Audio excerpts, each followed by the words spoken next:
rock and stone miners. I'm your host, Get Good Fox, and a quick apology. I am still sick, so my voice does sound a little bit funny. I'll do my best, though. This, however, is the March 23rd weekly deep dive and elite deep dive guide. I'm going to walk you through both the standard deep dive and the elite deep dive, and I'll show you what you can expect, what the mission conditions are, as well as any tips I have to overcome them. The good news is that this week isn't too bad. I would say it's kind of the average of difficulty, and it has a lot more to do with choosing the right character with the right equipment rather than just like straight up being good at the game, though if you're not good at the game, it's still going to be a problem. Anyways, remember, of course, if you'd like to see this live, you can catch me on Twitch at Get Good Fox, where every Thursday I do play the deep dive live. But let's go ahead and get into the regular deep dive first. And the deep dive will take place in the dense biozone. Mission 1 will have a hazard difficulty of 3. Your objectives will be to collect 200 Morkite and take out a dreadnought. It will be the twins. But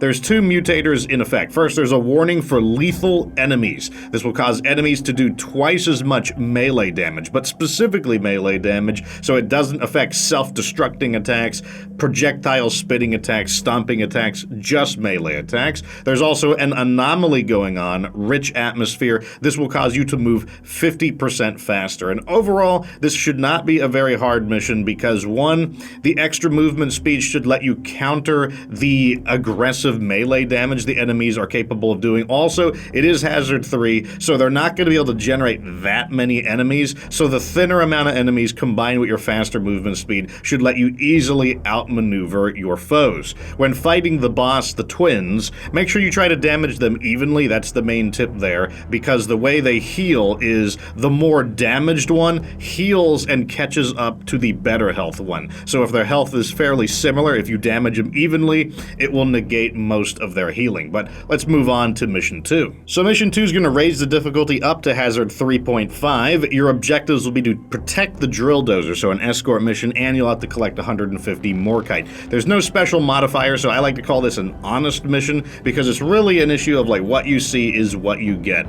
This is going to feel just like a hazard 3 escort mission, nothing special, so I don't really have any unique advice here. If you can handle hazard 3 escort, then you can handle Mission 2 of the deep dive. So let's move right into Mission 3. And our final mission of the standard deep dive has a difficulty of hazard 3.5. Your objectives will be to kill 2 dreadnoughts. It'll be the standard Glypha dreadnought and a hive guard, so I guess we get all 3 through the whole course of the deep dive. You'll also need to repair 2 mini mules. Note that it says repair, not salvage.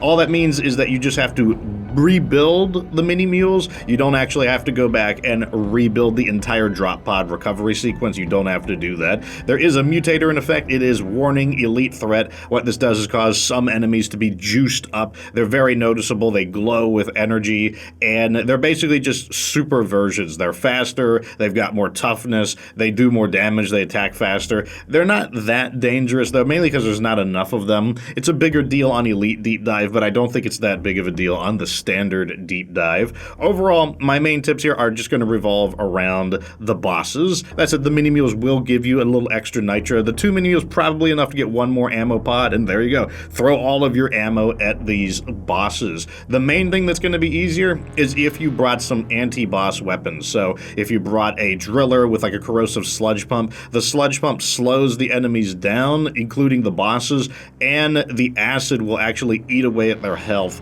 even if you aren't hitting their weak point. It won't affect their armor, but when their armor is down and you can actually hit their hit points, the acid will eat away at their health, which is really convenient because you don't need to hit their weak point. Another example would be like the engineer's shard diffractor. Not only does the shard diffractor not have to hit their weak point, so you can just shoot at their face and do damage to them, but it also can slow them down if you have the correct perks on it. If you have something like that, though, then neither of these bosses are going to be a problem. So bring at least 1 anti-boss weapon, and if you got a buddy with you, consider everybody bringing at least 1 anti-boss weapon, because that's what this deep dive is all about. And of course, remember, throw all of your ammo at these bosses because there's no point in saving your nitra for a stage 4 because the deep dive is over after 3 stages. So let's go ahead and move on into the elite deep dive, though, so that we can bring home 6 matrix cores instead of just 3. And so our elite deep dive is going to take place in the sandblasted corridors. Mission 1 has a difficulty of Hazard 4.5. Your objectives will be to collect 6 alien eggs. Expect 2 swarms to get generated out of them.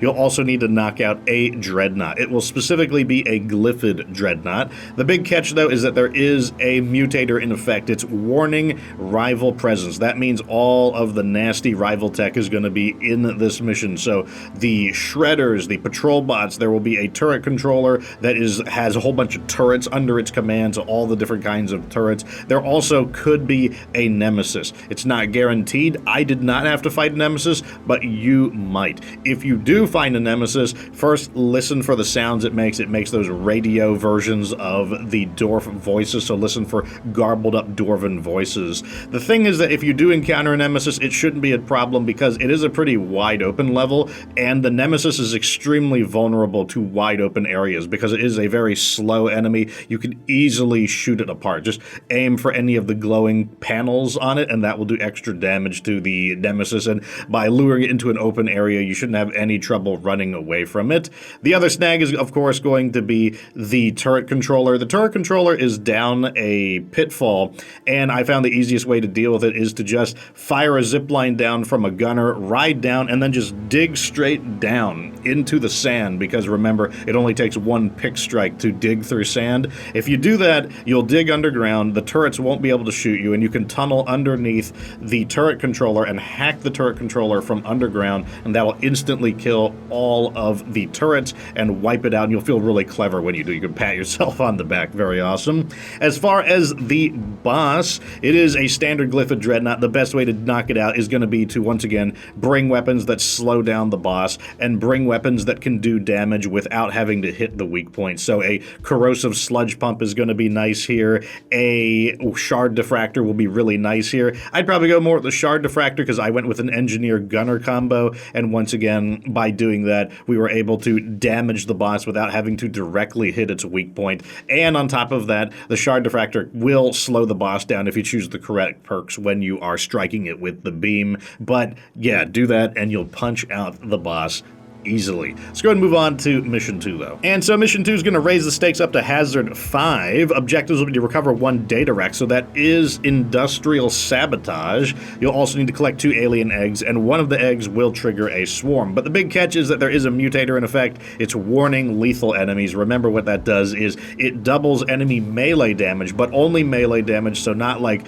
bullets, not like spitting attacks, self-destructing attacks, stomping attacks, only melee attacks. And while that is a problem on Hazard 5, what I will say is that you don't really fight that many bugs on industrial sabotage. They just don't seem to attack as frequently. The downside to that is that it can lure you into a false sense of security, because sometimes there will just be an absolute truck ton of just bugs bursting out of nowhere, and if you kind of like let your guard down, you could definitely get caught off guard. And if you get caught by lethal enemies on Hazard 5, you are in for a bad day. What really helped me here was having the lure grenades on the engineer, because if I got like abruptly attacked by glyphids, I could use the lure grenade as a panic button, just throw it down, and then I'd use my sprint ability to just get out of there. It happened multiple times, but overall it wasn't that difficult because industrial sabotage is really easy if you bring, I don't know about really easy, might be an exaggeration, but industrial sabotage is not that bad if you use an engineer. Not only is the engineer going to be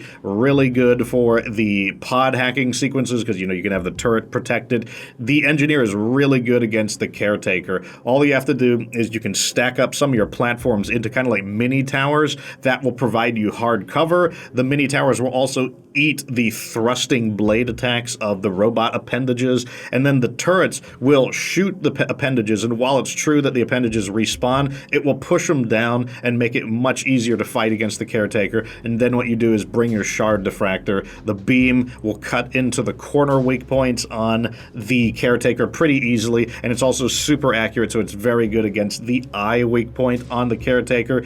Also, I brought the smart rifle. The smart rifle absolutely shreds shredders. Didn't matter to me to make that pun, but yeah, Yep, it does, as well as the turret also will shred the shredders. It actually makes it a really easy fight. You probably will still need to burn 2 pods of ammo, though, to bring down the caretaker, but bring an engineer, and I think you'll find it's not that big of a deal. There's also quite a bit of nitra that I found on this level, so overall, it's not that bad. Let's go ahead and move into mission 3, though. And our final mission for the Elite Deep Dive raises the difficulty up to Hazard 5.5. Objectives are to salvage 3 mini mules, and remember when it says salvage, that does mean you also have to recover the down drop pod, including all of the defensive sequences. You'll also need to collect 2 more alien eggs, expect 1 swarm, and this is once again what I'm going to call a very honest mission. It's what you see is what you get. What you're doing is a Hazard 5.5 salvage operation. There aren't really a lot in the way of tricks. There are going to be some pre-spawned enemies. The enemies will not be playing around. They will be attacking very aggressively. It is Hazard 5.5, but there are no special modifiers. It's just you versus the bugs,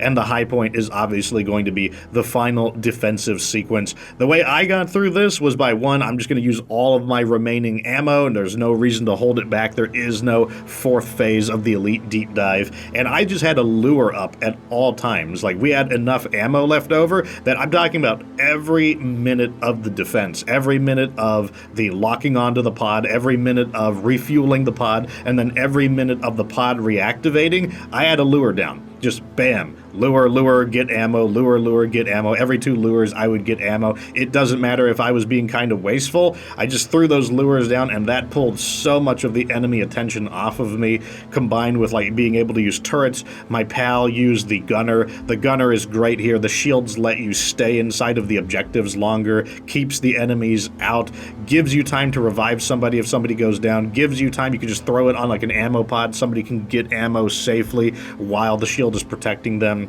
That will just really allow you to just be the iron guard, just hold the line, and you can punch this mission out. So once again, I think the engineer is going to play a fantastic role here alongside the gunner. And if you do that, like I said, it's a pretty straightforward mission. Not necessarily an easy mission, but there isn't a whole lot to it. So let's go ahead and move into my class recommendations for this week's Deep Dive and Elite Deep Dive. So starting with the Deep Dive, I'm going to recommend Engineer and Driller, and for 2 reasons. 1, you got an escort mission, and 2, you got to take out 3 bosses, and the Engineer and the Driller have weapons that ignore the boss's mechanics. You don't have to hit them in the weak point, just shoot them. So Driller's got the corrosive sludge pump. Once again, you don't have to hit the weak point, just shoot any part of their body. The sludge pump will slow them down, which is absolutely amazing, and then the acid will eat away at their health once their armor is down. The Engineer, on the other end, has the shard diffractor, which once again does not require you to hit their weak point. You do more damage if you hit the weak point, but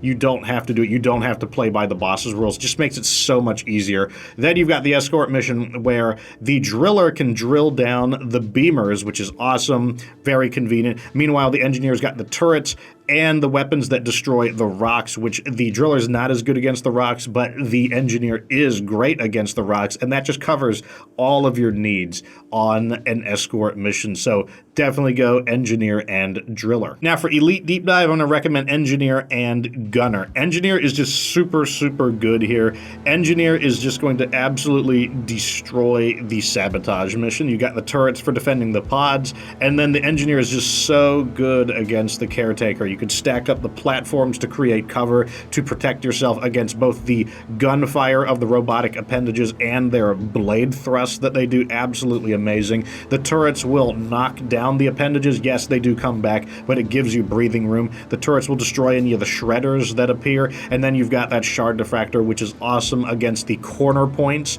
on the caretaker, and then when the caretaker's eye opens up, once again, you've got this high damage, highly accurate shard diffractor that is just super, super good there. In addition to that, you're also going to be great in the final mission where there's a lot of defense. So, you know, turrets, lures, proximity mines, all of those are fantastic on the defense. Engineer, I think, is a must-have. The great support character, though, is going to be the Gunner. There is a bit of cliffs here and there, not too many, but the Gunner can use the zip lines and just give you that great quality of life to go through the cliffs a lot more easily. His gun is going to be great in the final mission where you're going to be attacked from multiple directions and you don't really want to reload. He can just hose the enemies down.